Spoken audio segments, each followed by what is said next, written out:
Hello, good day. So my name is Majush G. Gumapak. I am from BSMT Section 1C. And for this video, I'm gonna talk about the environmental health and safety. So let's start.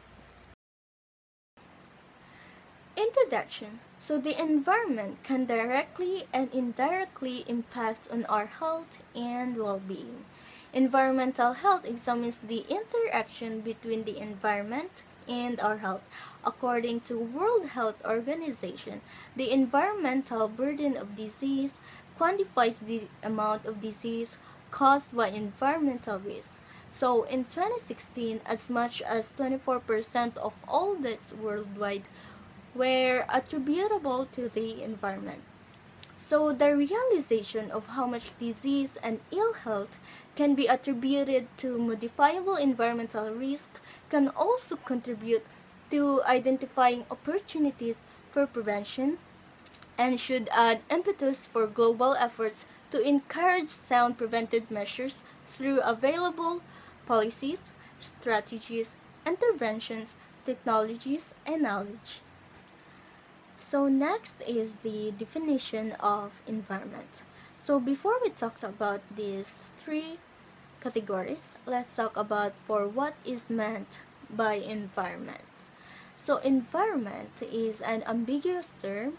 It is sometimes used to imply all the influences other than genetic influences, including the social, economic, and cultural influences.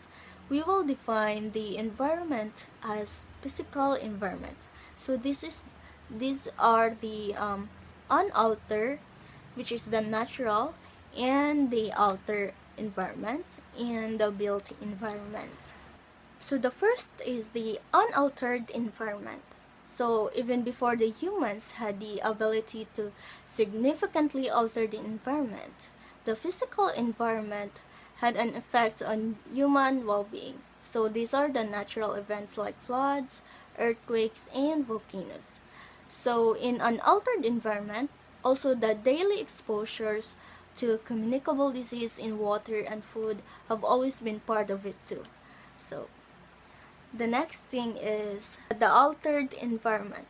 So there are the impacts of introducing radiations, chemicals, and biological hazards, biological products into our environment. So these are the pesticides, benzene, the chlorofluorocarbons are all examples of industrial chemicals, as are elements mined from the earth, such as the mercury and the lead. Radiation from nuclear power plants and medical waste was also included. So the introduction of invasive species and the management of biological waste are all examples of biological impacts. So the last is the built environment. So this is a concept in which the impact of physical environment is the result of human construction. So injuries and exposure in the home, the transportation system, and where the people work and play are all the outcomes of human construction. So everyone's well-being is influenced by the built of environment's impact on injuries and dangerous exposure. It also has an effect on the activity levels and the social interactions, all of which have an impact on a certain health. Thus, moods and our social attitudes could also affect one's health. So the next is the burden of disease due to the physical environment. So this is the measuring the impact of physical environment on health is difficult because there are many types of impacts and the often subtle effects that occur. So the impacts we experience today may pale in the comparison to what we can expect in the future.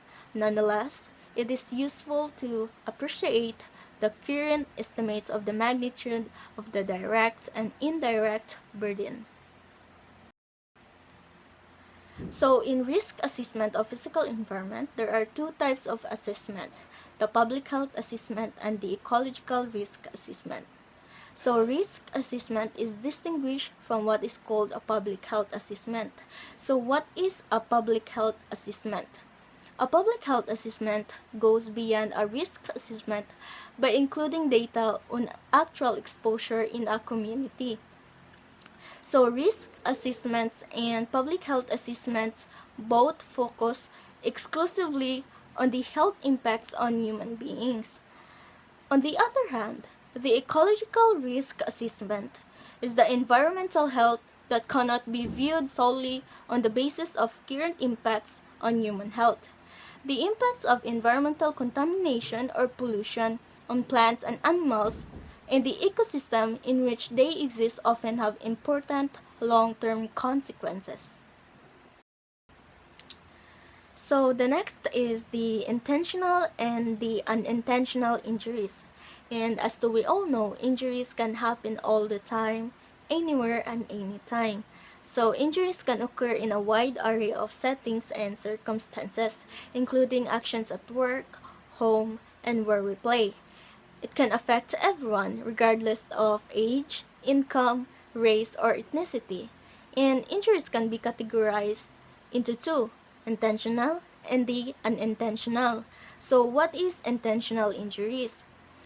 Intentional injuries are brought about on purpose, that is by intention, whether the injury is self-inflicted or meant for others.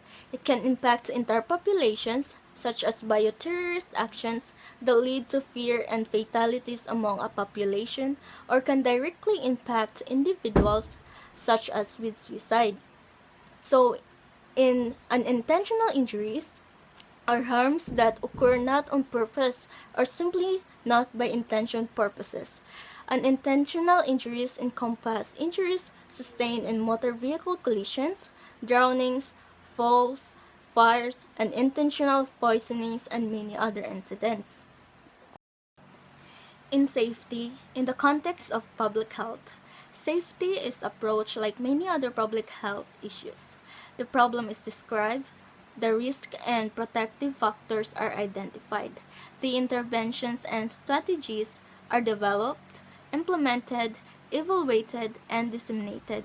The formal steps of the evidence-based public health approach are often used to examine specific issues and interventions.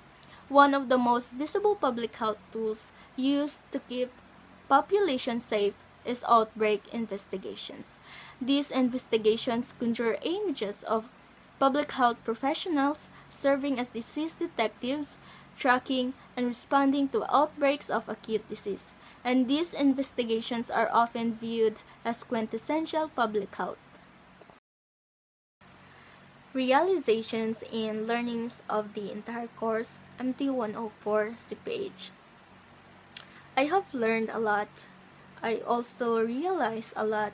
I realized that taking online classes is not that easy, especially when it gets rough. I mean, it's not that easy to ask questions. I mean, it's not the same in face-to-face classes.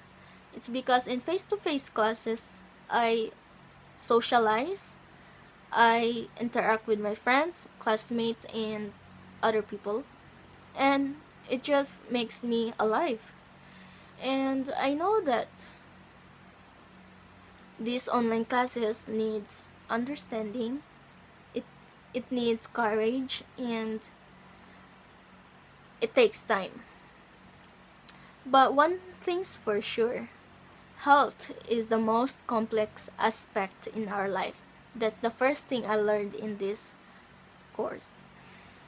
It's because protecting someone, protecting someone's life takes time, takes practices, and it has need to there are a lot of practices that needs to be accomplished in order to protect that someone, and it's not just for one's own sake but for everyone.